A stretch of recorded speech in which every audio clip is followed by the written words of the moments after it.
жените. Системи се примаја, кислород се даваше. И после тоа... Ги вадевте од домовите? Да, од пожаров, терани беа во пожаров. Села ни беше седат од село. Ние истото од селото ни се јавија, куќата наша беше подбатена, пожарникари беа сите на екипата. Каква штета ви имате? Кај нас има куќи изгорено, значи. Во селото 14-15 куќи се изгорени во селото. Вашата?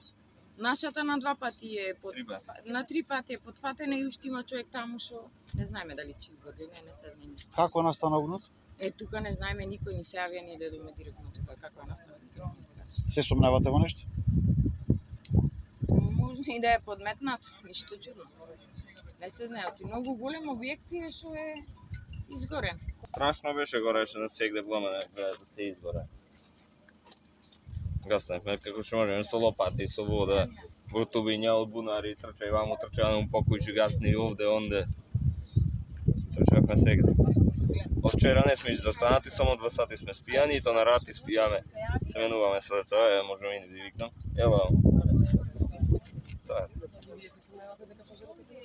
Не знаеме. Од каде дојде пожарот? Од кој правец? Вика дека од таму. Од ова страна дојде на ова.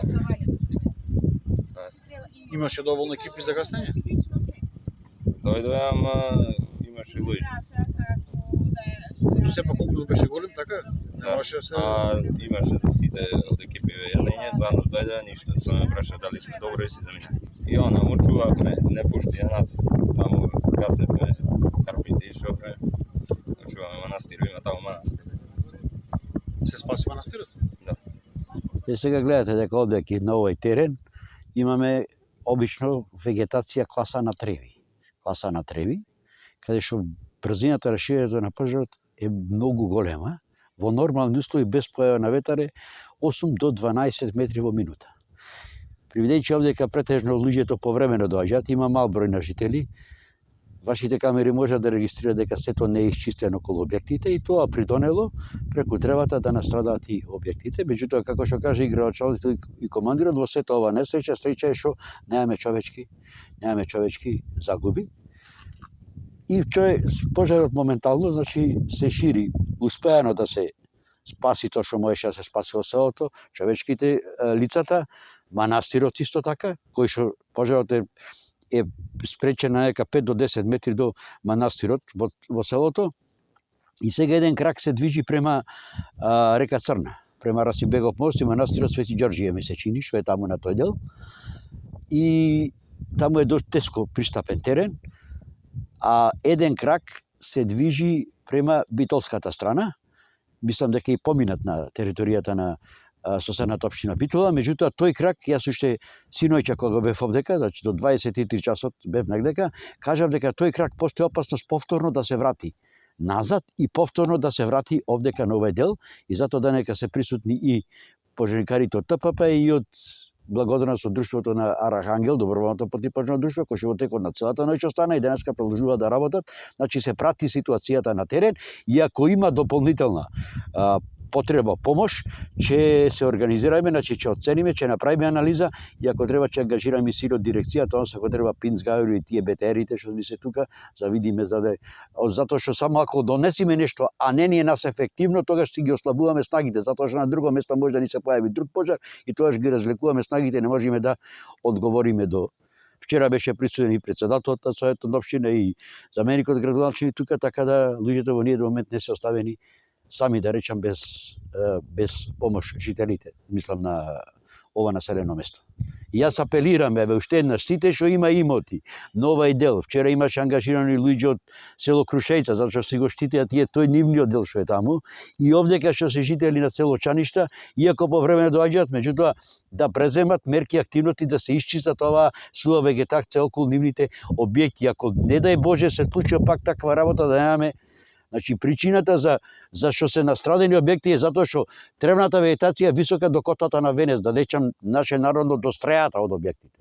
Што значи дека не е водено грижа за чистење на вегетацијата околу објектите и затоа објектите се настрадани. А пожарот се движи овека со многу голема брзина. Во класата на треви пожарите се движат со брзина од 8, 12, 26 до 32 метри во минута без појава на ветар. Се мисли на слаб ветар со брзина на движење од 2 метри во секунда, тоа е 8 километри на час. Ви благодарам. Прва проценка или основна проценка? Во делот на материјалната штета, ме прашувате вие, значи во делот на материјалната штета објектите ги гледате, може да регистрирате кои се, во делот на вегетацијата, значи е класа на треви и класа на грмушки, значи нема изгорено дрвна маса, голема количина на дрвна маса и нема изгорено квалитетна шума. Површината првично не можеме, мислам да ја оцениме, да тресиме нешто, треба да се види по картата и да видиме отприлика колку површина е зафатена, меѓутоа во никој случај не е мала површината, е поголема површина. Иначе исто така да кажам дека вчера од страната на претседателот на Советот побарана и воздушна поддршка преку 112, меѓутоа не е добијана. Воздушна поддршка во смисла на да дојдат воздухопловите од дирекцијата со кои располага државата и хеликоптери, за да може да му помогнат на пешадијата долу, да може, затоа што пожарот се движеше со огромна брзина, имаше големи пламени јазици и луѓето активно работеат до утринските часови и продолжуваат и денеска. Значи, во ниеден момент пожарот не е остаен да не се прати неговото движење и однесување, за како би можеле да распоредиме дополнителни снаги и можеме да интервенираме за да не повторно не ни дојди загрозување на населено место. Во текот на вчерашниот ден, додека траеше акцијата за гаснење на пожарот внатре во селото, да речем, околу објектите во селото, се слушна и две детонации, односно експлозија на заостанати минско-експлозивни средства од Првата светска војна. Иначе тука ни е блиску и локалитетот Маргара, кај што се водел фронтот, Прва светска војна, така да ова подрачје е подложено на има заостанати минско-експлозивни средства од Прва светска војна, што дополнително треба внимателност и отежнува акцијата при локализација и гасење на пожарите на отворен простор, посебно на овај дел од теренот. Тие почнала ова изјава со изразување на жалење за изгубените имоти овде во село Чаниште, во каква и да се форма имот, си е имоти, навистина треба да се прави се за да се заштитат имотите. Долго време апелираме, почнавме рано оваа година, уште од мај месец, да ја подготвуваме јавноста за се поголема превенција од ова што се случува овде на ова место, на овој локалитет. За како позитивна вест е тоа што немаме човечки жртви и мислам дека тука можеби е единствената позитивна работа од ова што денес го имаме. Пожарникарите, дел од универзалната екипа, Дирекцијата за заштита и спасување беа вклучени сите во гаснење на пожарот. Ние како локална самоуправа со буџетот кој што го имавме припремен од почетокот на годината, интервенираме, донесовме храна, јалоци за пожарникарите, за мештаните кои што помогнаа при гаснење на пожарот.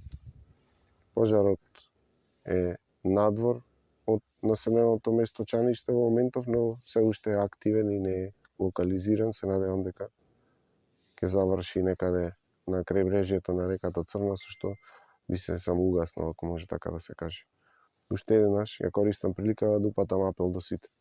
Ме молам, бидете предпазливи, реагирајте кај надлежните институции во полицијата, во противпожарната единица, ако видите движење на непознати лица во околината на прилеп во населените места, за што е можно побрзо да се интервенира, а во моментов се сите на висина на задачата, Македонски шуми, Дирекција за заштита и спасување, територијалната противпожарна единица. Сакам да му јавно да му се заблагодарам за тоа што во последниот месец имаат многу сериозни предизвици, се борат за секој имот и за секој живот да биде спасен. Пријавен во вчерашниот ден околу 14 часови и 15 минути.